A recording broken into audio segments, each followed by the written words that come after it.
Hello everyone, आज हम solve करने जा रहे हैं क्लास 12 के मैथ चैप्टर 1.3 का क्वेश्चन नंबर 7। तो क्वेश्चन में हमें कह रहे हैं कि हमें दिया हुआ है f of x equal to 4x plus 3 द्वारा प्रदत्त फलन f जो है वो r से r में जा रहा है।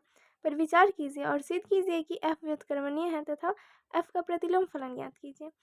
तो चलिए हम इस क्वेश्चन को सॉल्व करते हैं। तो इसके लिए सबसे पहले हमें इसे व्युत्क्रमणीय प्रूव्ड करना है। तो सबसे पहले हम चेक करेंगे कि एकाकी और आच्छादक है या नहीं। तो चलिए सबसे पहले हम एकाकी फलन के लिए चेक करते हैं। एकाकी फलन के लिए हमें दिया हुआ है कि जो फंक्शन है वो r से r में जा रहा है। तो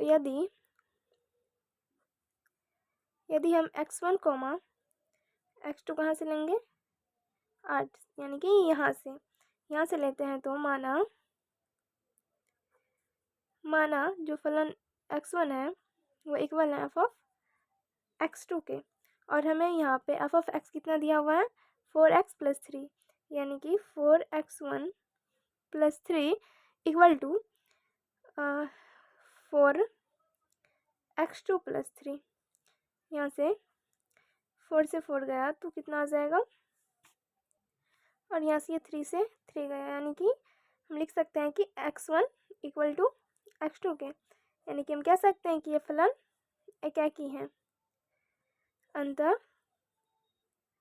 फलन एकाकी है। अब हमें आच्छादक के लिए चेक करना है।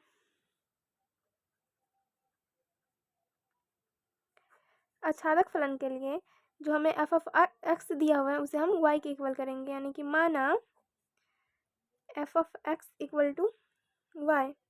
यहाँ से y इक्वल टू हमें कितना दिया हुआ है 4x प्लस 3, यानी कि y इधर आके -3 इक्वल टू 4x।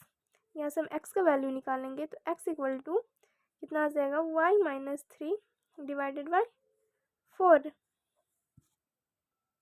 यहाँ से अगर हम y का वैल्यू कुछ भी रखते हैं रियल नंबर तो वो हमारा रियल नंबर से ही आएगा, यानी कि हम यहाँ पे कह सकते हैं कि फलन जो है वो आच्छादक भी है। अतः फलन आच्छादक है।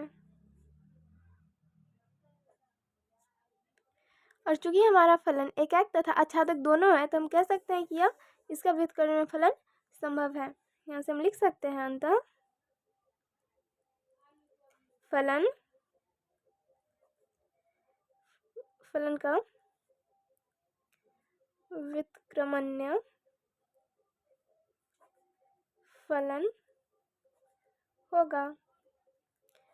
और यहाँ से हमें क्या निकालना है, प्रतिलोम फलन, यानी कि f inverse y equal to y -3 divided by 4, या फिर हम इसे x से रिप्लेस भी कर सकते हैं। f inverse x equal to, इसके लिए हमें क्या करना है, जहाँ पे y है वहाँ पे हमें x का मान x रखना है, यानी कि x -3 डिवाइडेड 4, और यही है इसका प्रतिलोम फलन।